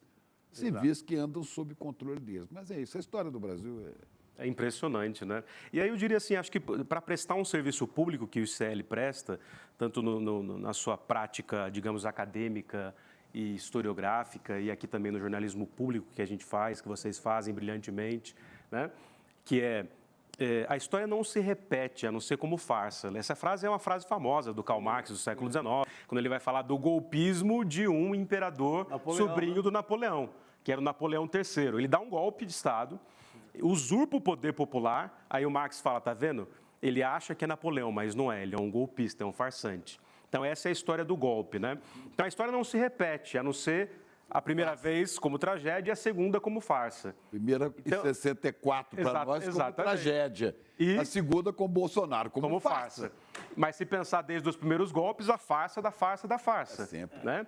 Então, não é que o pessoal fica pensando, não, mas a história está se repetindo, então, professor, o que a gente vai fazer se a história só se repete e a gente está preso nela? Eu digo, não. Não é uma repetição, é uma permanência implacável do passado no presente, porque as estruturas autoritárias do militarismo brasileiro nunca passaram. Bom, a prova está aí no auge do bolsonarismo, né? Outro dia está lá o jurista Ives Gander em cima do famigerado artigo 142 da Constituição, para dizer que os militares são poder moderador. Exato. Isso parece o poder do século XIX. Né? Isso é do século XIX, é 64, é tudo isso. O Ives Gandra, que é uma versão metida à besta do Chico Campos, do Francisco Campos, que fez... Na era Vargas, né? Que fez do golpe de 37, né, 1937, Estado Novo. Fez a Constituição, uma farsa do Estado Novo. Tem até, eu acho que, assim, rapidamente, para o pessoal lembrar, a cronologia dos golpes no Brasil. E eu tive a alegria de ler aqui, quando estava começando o ICL Notícias, com o Chico Sá e com o Juca. Estava o Edu, o Chico Sá e o Juca. E 1964, crônico e anacrônico, lembra disso? É, claro. Então, 64 é a história inteira do Brasil, porque é a Constituição de 1824, que fez 200 anos agora, e foi uma Constituição golpista, porque o Dom Pedro I, ele fecha o Congresso em 23, mete o pé na porta e outorga uma Constituição. Aí vem esse longo período do Império da Escravidão, porque tem parlamentarismo e etc., mas era o imperador da escravidão. Aí veio o golpe de 1889. Aí veio o golpe de 30, que, claro, os varguistas chamam de revolução, mas enfim. Veio o golpe de 37. Tem então um golpe em 54, aí veio o golpe de 64. 84, vocês sabem, é golpe. Não passa a emenda Dante de Oliveira. Aí, Collor, golpe. Estou citando todos, digamos assim, né? Mas aí vem Fernando Henrique, etc., vem Lula, vem essa passagem democrática e, de novo, contra Dilma. Aí sim, golpe. Esse com novos estratagemas. Ou seja, o Brasil é o país do golpe. E quando que a gente vai parar de ser o país do golpe? É inacreditável, né? Eu tenho uma mensagem aqui no nosso chat que eu achei muito boa, porque a gente teve também no ano passado, né, em 2023, os 50 anos do golpe no Chile, né, do golpe chileno. E aí a Elaine Francisco disse que no Museu da Memória do Chile, que justamente seria este o museu que o Brasil estava inspirado para fazer, né? O ministro Flávio Dino foi, à época, ministro da Justiça, e queria fazer fez essa promessa de trazer esse museu para cá, né? A nossa versão de museu, e no fim das contas parece que não vai para frente. Mas a Elaine, ela trouxe uma frase que, segundo ela, está no Museu da Memória do Chile, que diz, abre aspas, há os que não querem lembrar, mas há os que não podem esquecer, fecha aspas. Eu acho que isso diz tudo sobre as famílias, enfim, deveria dizer sobre todos nós como sociedade, né? Mas acho que principalmente toca muito as famílias, né? Dos mortos e desaparecidos da nossa ditadura.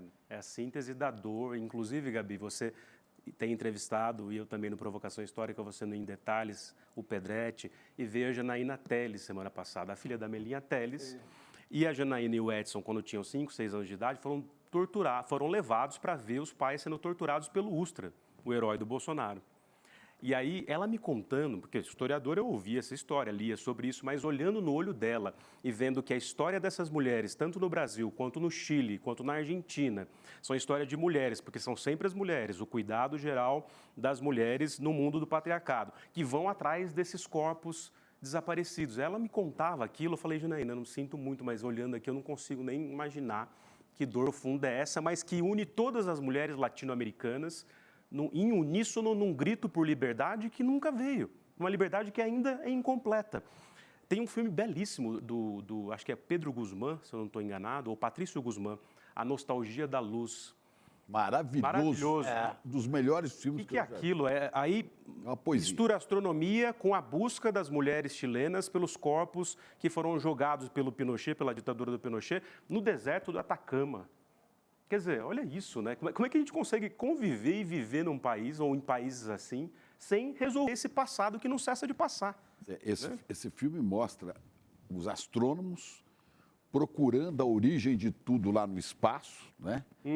Uns arqueólogos procurando o passado do povo andino, do povo das Américas ali, e umas famílias procurando as ossadas dos seus parentes. É uma loucura e é belíssimo. É uma poesia pungente. E uma porrada na nossa alma, né? É duro. Assim, a gente está essa semana na campanha do ICL contra o golpe, contra a ditadura. E o pessoal pergunta assim, vocês historiadores estão ferrados, né, para conseguir narrar tudo aquilo que está acontecendo com a gente no Brasil e no mundo, as guerras todas, esse mundo invariavelmente cheio de guerras. Eu falo assim, bom, jornalistas e historiadores somos talhados para narrar. A gente narra, explica, aponta, prova, o duro é viver isso, né? Viver o golpe, as tentativas de golpe, a memória da tortura, os Ustras, os Bolsonaros fugitivos. Ô, Lindené, mas é uma observação, você vai poder me responder. A gente tinha a sensação que as revisões históricas demoravam mais. 64, a gente demorou para saber. Hoje, por exemplo, você falou do golpe de 2016, a gente já tem uma revisão excelente disso, né? Tem. Já sabe que foi muito golpe. Então, é mais rápido, o tempo é mais rápido nesse sentido, para o historiador também, né? Sim, há uma aceleração do tempo, que a gente chama também do século XX para o XXI, de uma história mais imediata. Como, ao mesmo tempo que a gente tem toda essa conexão do mundo virtual e as informações circulando de forma muito mais rápida, o que permite, por exemplo, que os golpistas se utilizem de algoritmos para acabar com a democracia, ao mesmo tempo a gente tem toda uma possibilidade de apuração das provas e dos fatos que não precisa mais ficar só indo para o arquivo físico. Então, na verdade, eu diria que, em termos de engajamento, desde 2016 que as universidades estão dando curso para o golpe de 2016. Já está incorporado. Já está incorporado. Por quê? Exatamente pela permanência da ditadura que nunca passou. Cada vez mais, com a sanha bolsonarista, mesmo controlada agora um pouco mais, a gente percebe que aquela história de 64 nunca terminou. Não só porque as diretas não passaram, mas porque a Dilma, no fim das contas, sofreu o que ela sofreu, além de ser mulher no patriarcado, mas porque ela era uma guerrilheira da ditadura. Quer dizer, vista como terrorista na ditadura. Tocou lá a Comissão da Verdade. Exato. Tocou no ponto fulcral dos militares. Mesmo que não tenha poder de punição. Quer dizer, ela tocou na história inteira do Brasil. Certo. Não mexa com a caserna, não mexa com os Ustras. Ou seja, vai pagar a indenização para a viúva de Carlos Lamarca? Vocês estão viajando? Então é isso, né? Ela tocou, ela representa essa história. Me perguntaram esses dias também num roteiro de um vídeo para pensar a campanha. Quer dizer, todos os generais que hoje apoiam o Bolsonaro, que eram do alto escalão do governo Bolsonaro, Braga Neto, General Heleno, o Mourão, que foi vice-presidente, todos se formaram no auge da ditadura e foram amigos de Médici, Geisel e companhia. Não é à toa eles foram alçados a isso, né? Porque eles são golpistas desde sempre. Então, são personagens que estavam lá, que voltaram a estar em outro momento, mas a estrutura da história, digamos, é a mesma. Por isso, não é repetição, é permanência. Muito bom. Professor Lindenor Barreto, obrigada. Foi um nada. prazer ter você aqui com a gente nessa mesa. Eu vou, inclusive, aqui passar para o nosso palquinho para chamar a nossa campanha. Boa, Gabi. Vamos lá, então, tá? Vou subir aqui no nosso palquinho, gente, para falar sobre isso, porque a gente está falando aqui de investigações contra Bolsonaro. Aqui a produção, se não estiver bom desse lado, vocês me avisam, tá? Mas a gente está falando aqui das investigações contra Bolsonaro, né? Toda hora aparecem aí, e cada vez fica mais claro que a gente teve na iminência um triz, realmente, de um golpe de Estado, né? E isso mostra quanto a nossa democracia é frágil e é por isso que a gente está falando aqui de estar em constante vigilância. A gente teve essa conversa aqui para exercício constante, né, de fato, da nossa democracia, para garantir que a gente não seja manipulado. Então, a gente quer convidar a gente, o ICL Notícias, para lutar do nosso lado, para defender a democracia, para combater a desinformação também. Então, a gente está lançando essa campanha, O Golpe Nunca Mais. Vamos chamar um vídeo para a gente assistir e a gente volta a conversar. Vamos ver. Aqui é a casa do povo! Faz pouco tempo que nós vimos como é frágil a nossa democracia. Ela esteve em risco, mais uma vez, como nos dias mais sombrios da nossa história. Vivemos ameaças às nossas instituições. Você pode até não acreditar na questão das urnas eletrônicas. Eleições impressas! Ameaças concretas de golpe de Estado. Nós sabemos que se a gente reagir depois das eleições, vai ter um caos no Brasil. Vai virar uma grande guerrilha, uma fogueira no Brasil. E a gente vê grupos aqui e ali que ameaçam, que tentam destruir os valores democráticos. Não podemos tolerar o neofascismo, o autoritarismo no Brasil. Proteger as instituições, proteger a democracia é tarefa de cada um de nós. Só o conhecimento pode fazer frente às fake news, à desinformação, ao ódio, à intolerância. Nós aqui do ICL estamos do lado da democracia. E você, de que lado está? Vamos juntos nessa luta, ela é permanente. Faça sua inscrição, defenda a democracia com o ICL. Muito bom. O Chico Pinheiro, que estava no vídeo, também está aqui presencialmente com a gente. Pinheiro Onipresente. é o homem da história. É isso, muito bom. A gente, inclusive, fala aqui que a gente não tem patrocinador no ICL. Isso é tão importante, né? Porque a gente dá os nossos diferentes, inclusive, pontos de vista, opinião, como deveria acontecer em todo veículo, mas a gente sabe que não é bem assim. Você não vai ver isso na grande mídia, porque ela não pode, por exemplo, criticar um patrocinador ou prejudicar um patrocinador. Então, isso é muito valoroso aqui para a gente no ICL. O nosso patrocinador é você, né? A nossa comunidade. Então, o nosso maior compromisso, além de compromisso com a verdade, com a informação, é com você. E por isso a gente quer te convidar a acompanhar, né, a você que gosta, que acompanha o nosso trabalho, a apoiar também o nosso trabalho e se tornar um membro do ICL. É fundamental para a gente continuar fazendo esse trabalho. Então você pode acessar icln2.com.br para se inscrever e tem os nossos bônus também que o Chico Pinheiro vai trazer aqui para a câmera para mostrar para a gente. Vou pedir também, a nossa produção deve ter as imagens, né, dos livros que a gente vai presentear aqui. Tem livro do Jefferson Tenório, por exemplo. Aqui, ó. Olha só, o CP está com um livro em mãos para mostrar para a gente. Aqui, O Avesso da Pele. Esse livro aqui mata de medo o Jorginho, governador de Santa Catarina. Não só ele, tem outros governadores aí também. Tem o Caiado também, aquele amigo do Netanyahu. Eles morrem de medo do livro do Jefferson Tenório, né? Esse é um... Proibiu nas escolas públicas de lá. Né? Acharam que o livro é indecente. Resultado, no dia seguinte, 1.400% de aumento nas vendas. Ótimo. Muito bem. Tem esse aqui também, né? Esse também. Guilherme Amado. Guilherme Amado, nosso grande Guilherme Amado, nosso colega, nosso colunista e também colunista do portal Metrópolis. Mostra pra gente. Sem máscara, o governo Bolsonaro e a aposta pelo caos. Tá aqui. Do Jefferson Tenório. Livro Toda da a máfia da vacina, contra a vacina, está aí. Esse aqui é um catatal de livro com muita informação. Aliás, o Guilherme Amado é repórter, não é um jornalista premiado alta, à toa, né? Exatamente. E tem também mais um brinde, né? Que são as frases sobre liberdade, aqui, sobre democracia. Golpe nunca mais. Tem uns brindes aqui, uma caixinha de frases, né? Um revolucionário político é um lutador pela libertação do seu país. Frase de Carlos Marighella. É uma caixa decorativa, com frases importantes para a nossa democracia. Liberdade de expressão é a maior conquista da democracia. Nelson Mandela. Tem Mandela, tem Leonel Brizola, tem vários dos nossos pensadores aí importantes para a nossa história. Muito bem, então, né, gente? Só que é por tempo limitado, tá? Todos esses bônus que a gente mostrou aqui, livro do Guilherme Amado, do Jefferson Tenório, também a nossa caixinha, tudo isso ganha quem se inscrever nesse tempo que é limitado. Então, você pode, lembrando, se inscrever em icl2.com.br para ter acesso aos nossos bônus e também para apoiar o nosso jornalismo e a nossa campanha, né, gente? Claro. Que é de compromisso Por com a nossa favor. democracia. Vamos embora, então? Vamos nessa, querido Chico? Vamos fazer hoje nós vamos terminar aqui, ó. Vamos, então. Segurando aqui, ó. Nossa ciranda. Nossa ciranda. Tô alta. É o ICL. Nós juntos somos mais. Boa noite, querido. Até mais. Tchau. Aqui é a casa do povo! Acabou! Faz pouco tempo que nós vimos como é frágil a nossa democracia.